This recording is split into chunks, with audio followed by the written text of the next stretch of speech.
I know about every single thing you're doing. Don't think there's anything that you're doing out there or here that I don't know about. He could press charges on you right now. Which one are we, what cause number? Oh, Judge's side. We're gonna go on 523. Okay. 352 and This courtroom sentencing suddenly became intensely personal because after handing down decades in prison, the judge gave the defendant a warning nobody in the room expected, and her final words were brutally direct.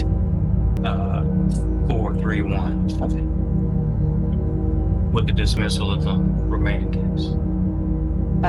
Tell me which one we're dismissing. That'll be the easier one. Okay, we're dismissing 353. 353. Got it. Thank you. Good morning, sir. Are you John Jones? Yes, ma'am. And Mr. Wilkerson, will your client waive the formal reading in each case of the indictment? Yes, Your Honor.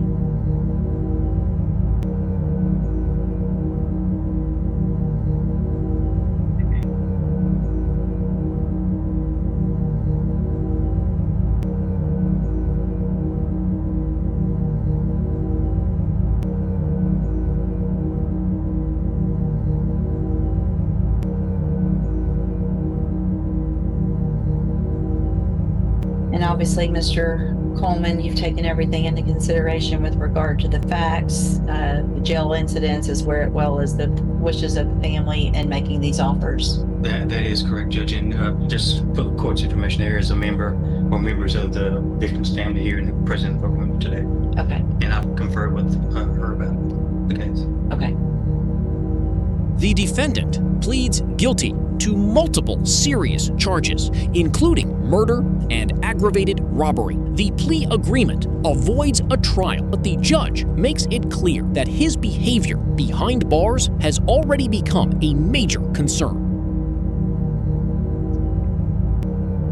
Mr. Jones, this is difficult for me because based on your behavior, honestly, I don't want to I don't want to go along with anything. But it sounds like if Mr. Coleman has discussed this with everyone and understands the underlying facts of the offenses, what has been going on in a jail, I'm going to go along really only because I trust him to the extent that I do. Do you understand? Yes, ma'am. In cause number 25, DCCR 0523, you're charged with a first-degree felony offense of murder, and that's from April 28th of 2025. And how do you plead to that charge? Guilty. Are you pleading guilty freely and voluntarily? Yes, ma'am. And are you pleading guilty because you did what they charged you with? Yes, ma'am.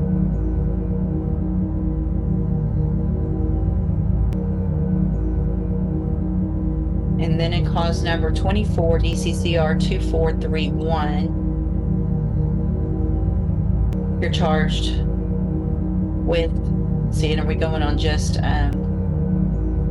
what counts are we going on that one? Which case? That's the unauthorized use of a vehicle.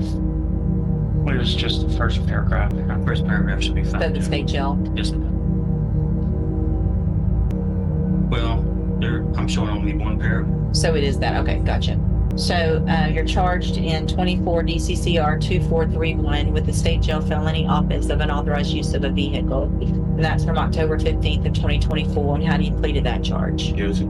Again, are you pleading guilty freely and voluntarily? Yes. And because you did what they charged you with? And then finally, in cause number 25 DCCR 1352, you're charged with the first-degree felony offense of aggravated robbery from September 18th of 2024. And how do you plead to that charge? Yes. Again, are you pleading guilty freely and voluntarily? And because you did what they charged you with? She tells him she already knows about the problems he's caused inside the jail. According to the judge, staff members and officers have repeatedly dealt with disruptive behavior, and she warns him that prison will be far less forgiving. I have here on the tablet in all three of those cases documents that have your signature on them that the state's marked as exhibit number 1. Before you signed these, did you go over them with Mr. Wilkerson? Yes, ma'am. Do you fully understand them? Yes, ma'am. And do you understand if I follow the agreements that you've made with the district attorney that you'll be waiving or giving up any right to appeal? Yes, ma'am. Do you also understand, if you're not a U.S. citizen, that a plea of guilty or no contest may result in your deportation, exclusion from admission to the country, or denial of naturalization under federal law?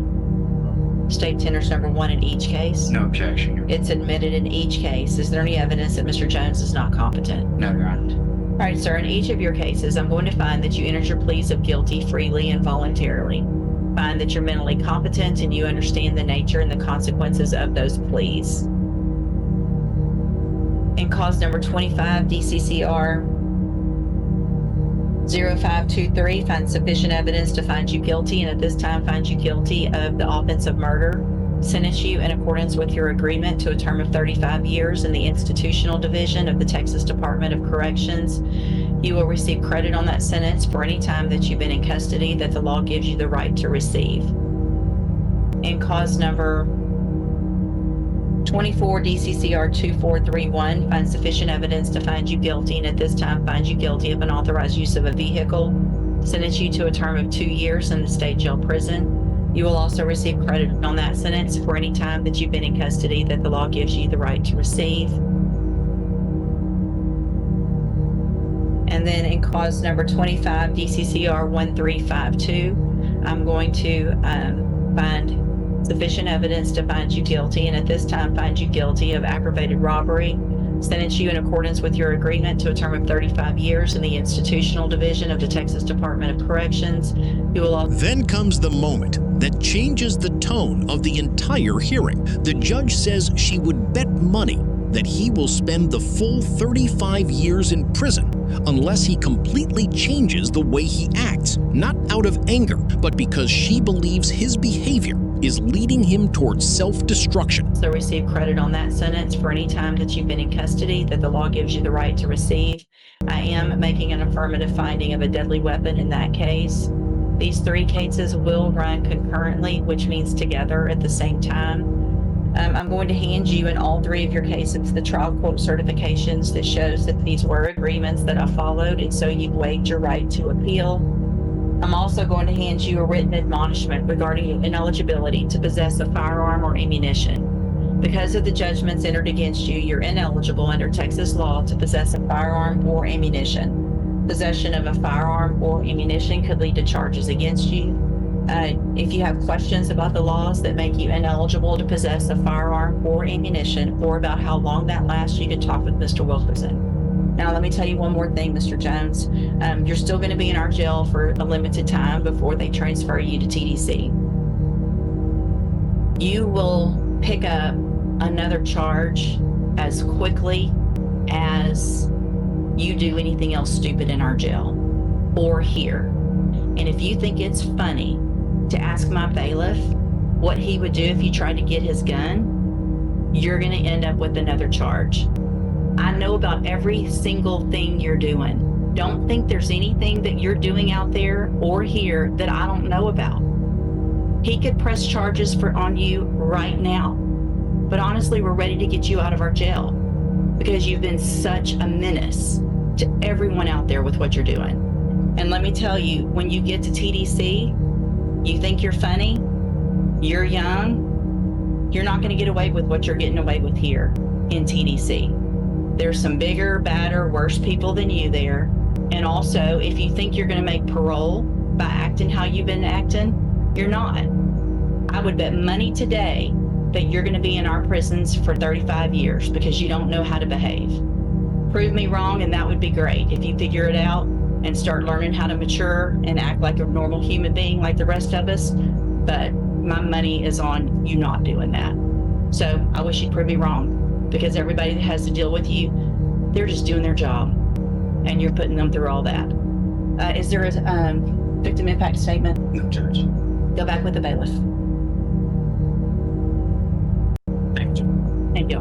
Excuse me. Thank you. In the end, the sentence stands 35 years behind bars, but the judge leaves him with one final challenge: prove her wrong. A rare courtroom moment where punishment, frustration, and a small amount of hope all collide at once.